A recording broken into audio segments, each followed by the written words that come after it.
Part 1 Sea Travel. According to an article about the history of boats, a very primitive technique that allows people to cross bodies of water is to use inflated animal skins, or bladders, as floats. Soldiers of antiquity normally carried goat skins for their water, and these could just as easily serve as flotation devices. End quote. Mesopotamia made rafts a consistent part of their civilization around 5500 BCE, and animal skins were a vital part of this construction. The first sailboats were used by the ancient Egyptians in 4000 BCE. They were made of reeds and used to travel the Nile River.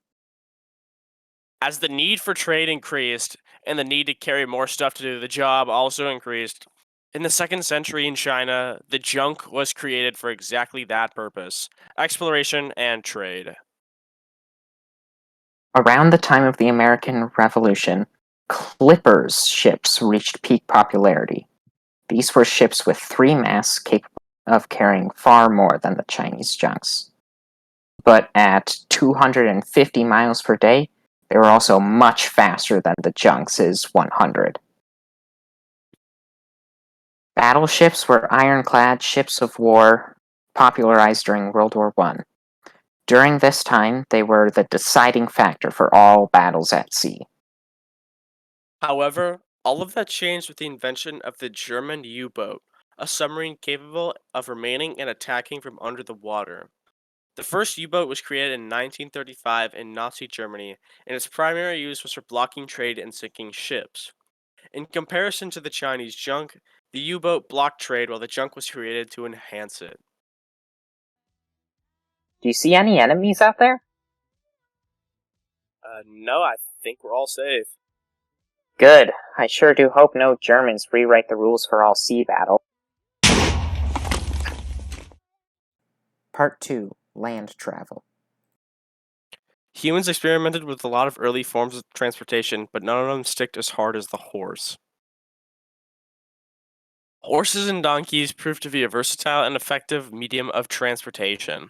That's why humans thought to utilize them to an even greater extent when trying to expand their territory and move their belongings. The wagon with horses and donkeys was found as early as 1st century BC. Caravans were invented because of a need to transport a lot of desirable trading items across the desert. Typically included a group of merchants and many camels. The travelers would cross the deserts of Asia and North America. Camels were used because of their ability to go several days without food or water, and being able to easily carry 350 pounds, but they would sometimes be pushed all the way up to 1,000. Trains were the next step in human transportation innovation. The first scale working railway steam locomotive was built in the United Kingdom in 1804 by Richard Trevithick. The trains proved to be an excellent medium for transporting large amounts of goods in a relatively short amount of time, far better than the caravan. The Ford Model T came out on July 23, 1903. This was made possible from the ages of technological advancements for transportation and the Industrial Revolution. This car was later mass produced and has evolved into the cars and automobiles that we know today. As the most innovative transportation technology has come out within the last 100 years, it is exciting to see what lies ahead. Part 3 Air Travel. Since the beginning of human history, the desire to conquer the skies has long been prevalent. Many different ideas and methods would show themselves in our 6,000 years of civilization. However, no one could manage to make it work until The famous Wright brothers in 1908 in Kitty Hawk, North Carolina, were credited with the first motorized airplane flight, still a revered feat to this day. This brief flight paved the way to the next 100 years of aviation science and was originally inspired by our rubber band toy helicopter in the boys' youth.